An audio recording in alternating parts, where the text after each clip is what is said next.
काई देखी बाबा मोरे तिलका चढ़वला हो। काई देखी रचेला बियाह जी। काई देखी बाबा मोरे तिलका चढ़वला हो। काई देखी रचेला बियाह जी। ससुरा के हल नाही जनलाए बाबा रचियला बेटी के बियाह जी। ससुरा के हल नाही जनलाए बाबा रचियला बेटी के बियाह जी। घर देखिए बेटी तिलका चढ़वनी हो। बर देखी रचिला बियाह जी।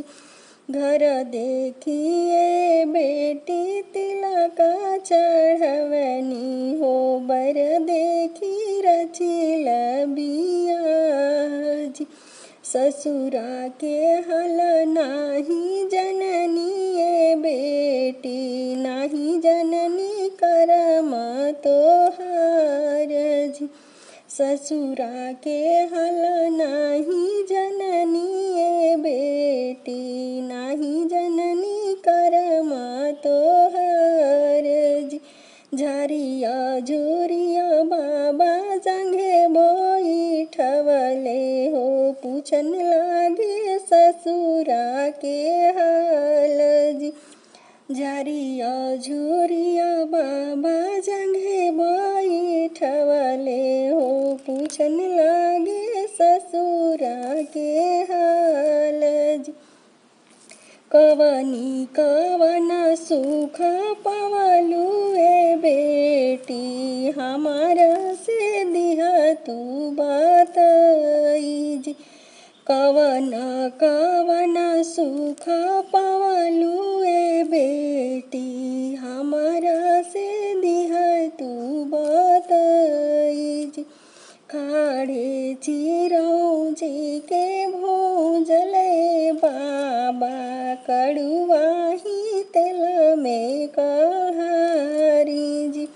फुलावा के से जिया लगाइए बाबा से जिया पर सोइला केल जी।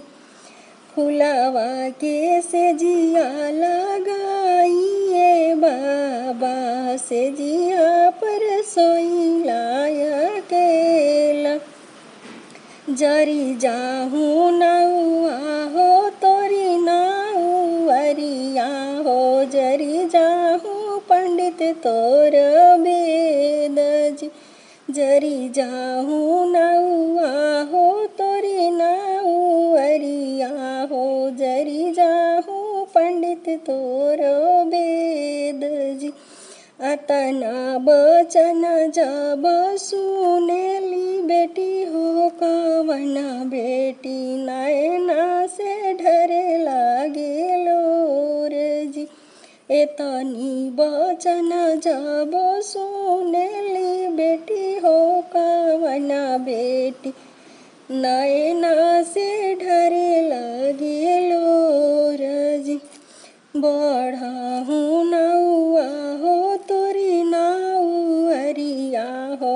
बढ़ाहू पंडित तोरो वेद जी। हमत दोष देबो अपने करमवा के नहीं हवे केहू के दोष जी। हमत दोष देबो अपने करमवा के नहीं हवे केहू के दोष जी। किस्मत तो लिखेले ब्रह्मा से विष्णु